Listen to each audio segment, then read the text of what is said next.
Well, after hectic parleys with the BJP top brass in Delhi, it's clear now that Himanta Biswa Sarma is going to be the next Chief Minister of Assam. Sarma, along with other NDA leaders, met Assam's governor also to stake claim to form the government in the northeastern state. Here's the latest. The week-long suspense has come to an end, and it's official now. Himanta Biswa Sarma will be the next Chief Minister of Assam, replacing incumbent Sarbananda Sonowal for the top post. Sharma, along with NDA leaders, met Governor Jagdish Mukhi at his residence in Guwahati to stake claim to form government. Sources tell India Today that he is likely to take the oath of CM on Monday. This came after Sharma was unanimously elected as the leader of the BJP Legislative Party in the state. Before meeting the governor, both Sharma and Sonowal were seen travelling in the same car to the Legislative Assembly. Similar optics were seen in the national capital when both had a slew of meetings with BJP top brass. Sharma, who switched to BJP from Congress 6 years ago, has been credited as the architect who brought the northeast states within BJP's grasp. Bureau Report, India Today. Alright, so why did the BJP then choose Himanta Biswa Sarma as the next Chief Minister of Assam? Essentially, Himanta Biswa Sarma delivered Assam for the second time for the BJP is what usually is believed by the Bharatiya Janata Party. His organization skills ensured the victory of the party in the northeastern state. Apart from that, he is the key strategist of the BJP in the northeast, not just in Assam. Oversaw a campaign with high resonance in the state of Assam in the run-up to elections in the state. The de facto leadership ensured that the Congress slipped in the state of Assam. Indispensable troubleshooter for the BJP in the northeastern region. Our National Affairs Editor Rahul Srivastav is getting us more on that story. Rahul, the optics of it, looked like all is well as far as the leadership within Assam is concerned. But clearly, somebody like a Sarbananda Sonowal is obviously not going to be happy about him having to vacate the top post at a time when this would have been his opportunity and shot at power once again in Assam, isn't it? Yes. Sneha, see, it's very rare that the BJP brings in at a critical post like a chief minister somebody who has not been part of the BJP RSS cadres. Most of the chief ministers, most of the ministers, you will see have come from the BJP RSS tables. And that is why it's very clear that the BJP has picked a leader who they think has a better winnability, manageability element than Sarbananda Sonowal, who had emerged as a marked leader. Now that is where the distinction, it's actually one has to read between the lines, that Sarbananda Sonowal, or ASU leader, joined AGP, was part of the grand agitation against Bangladeshi infiltration. Then he took out a case, filed a case in Supreme Court, which actually he won, and which made him a Jatiya Nayak, means a leader. And that's why his rise in the BJP was seen as a rise of a mass leader till this election, when suddenly the BJP decided that despite low anti-incumbency, there will be no chief ministerial face. That was, I think, the time when he lost 50% of the ground. Now, why Himanta Biswa Sarma? One, he's a good manager. He may not be the same kind of a mass leader, but he manages the entire northeast for the BJP.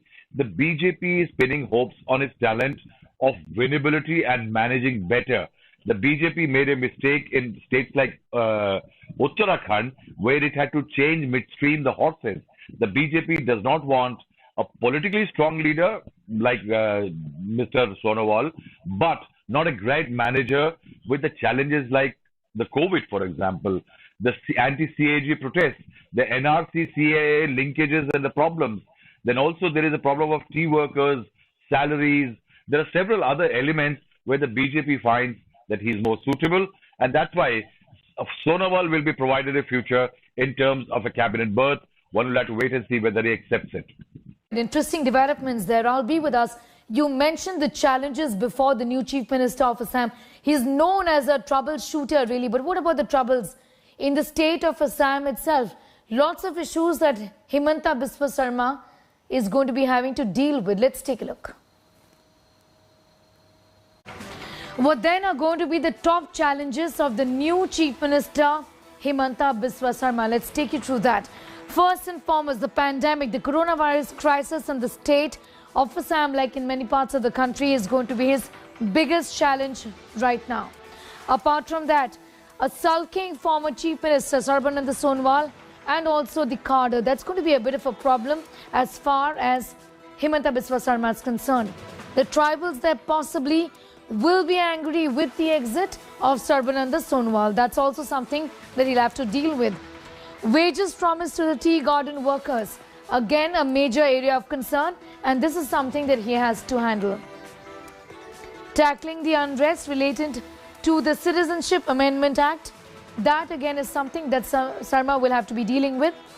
And then also chalking out NRC's next step. Remember, that is the National Register of Citizen, and that is something that he has to be dealing with as well.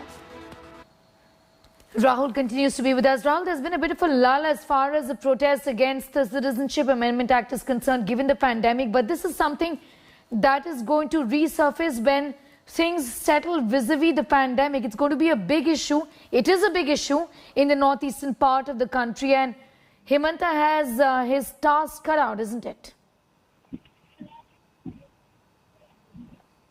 Yes.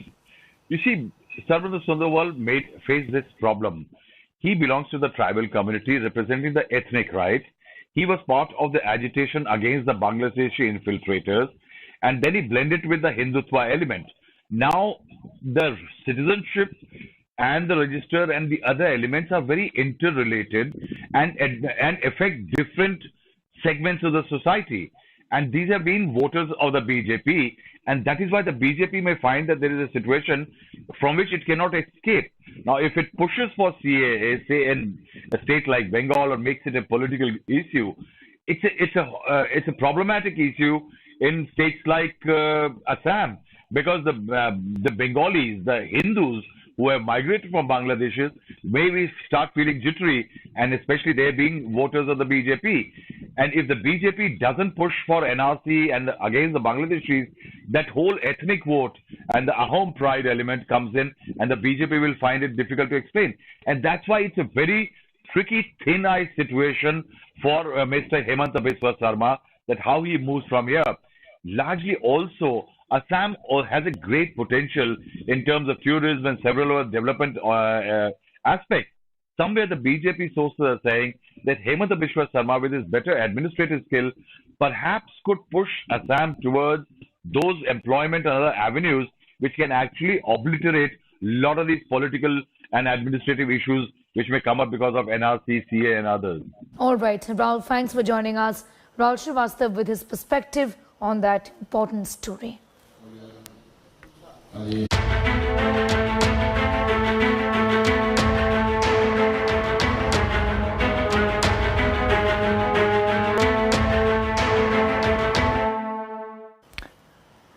Well, the manhunt for Khan Chacha owner Navneet Kalra continues as Delhi cops raided multiple locations to trace the key player in the oxygen hoarding racket case. Here's more.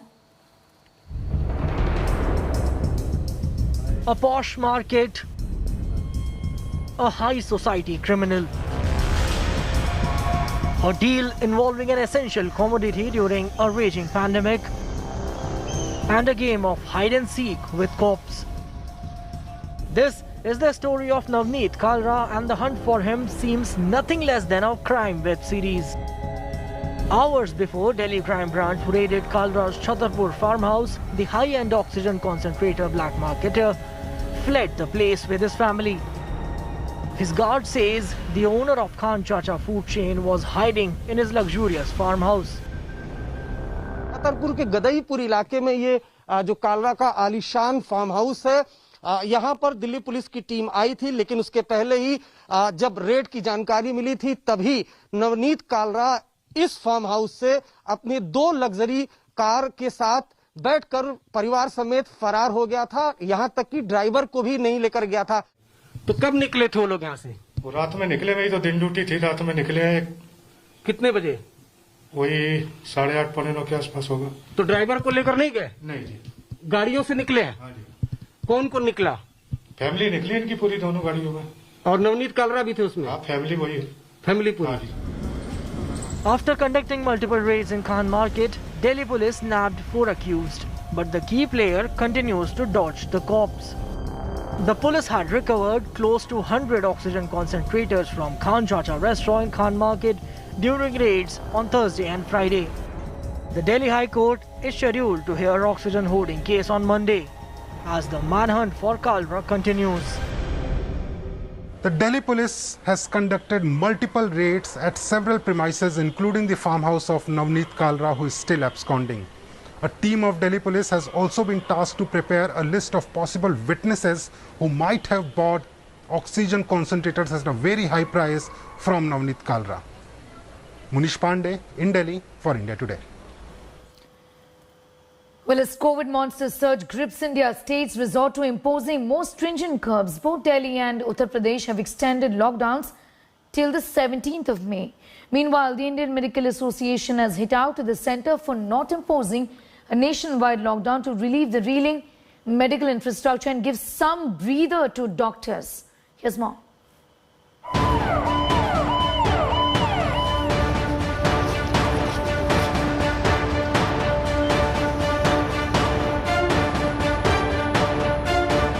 The raging pandemic has forced states to extend their lockdowns.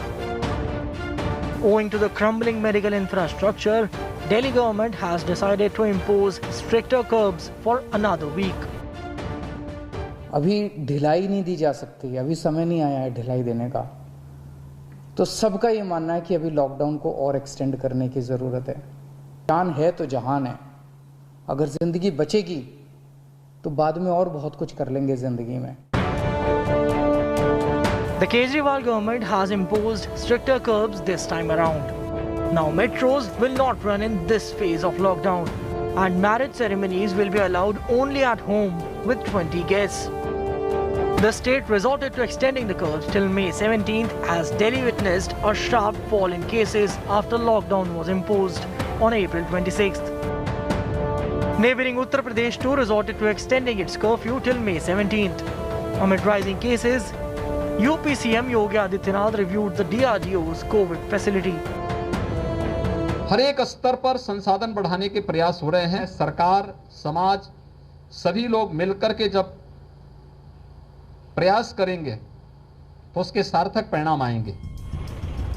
While the states are now resorting to extending lockdown, Indian Medical Association has slammed centre's lethargic approach, calling for a nationwide lockdown to replenish the healthcare system. Better safe than sorry is the mantra that state governments are now following. But is it too little, too late?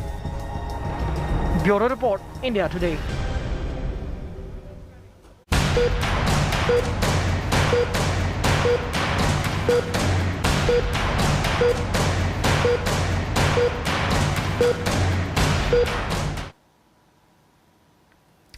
All right, it's time for our special segment, Hospital Horrors, where we focus on stories of apathy and negligence from overburdened healthcare facilities in the middle of a second wave of the pandemic. An FIR has been registered against the officials of a hospital in Talegaon area of Pune for allegedly refusing the body of a COVID-19 patient to his son over non-payment of the bills. According to the complainant, the 51-year-old succumbed to the virus on the 1st of May. भारतीय दंड संहिता में एक धारा है 297 कि मृतक के साथ खिलवाड़ करना। मृतक का बेटा भी कोरोना से रुग्ण था, ठीक हो जाने के पश्चात उसका कंप्लेन लिया और उसमें मामला दर्ज कर दिया है। Another incident of apathy is coming from Bihar's Gopalganj, where 3 people can be seen carrying a COVID-19 infected body in their arms because of unavailability of stretchers there. Relatives of the deceased also accused the hospital staff of sheer negligence and claimed that the body wasn't even wrapped properly. Stretcher क्या कैसे ले जा रहे हैं मरीज को? Time के ले गए स्ट्रेचर ना मिलने की वजह से। क्या पॉजिटिव मरीज थी? क्या हुआ था मरीज को? मरीज जो सांस फूलने की बहुत प्रॉब्लम हो रही थी, ऑक्सीजन पे थी एक्सपायर। अभी कहाँ ले जा रहे हैं आप? अभी आपको घर लेके जा रहे हैं। अस्पताल में कोई देखने नहीं आया? कोई नहीं आया।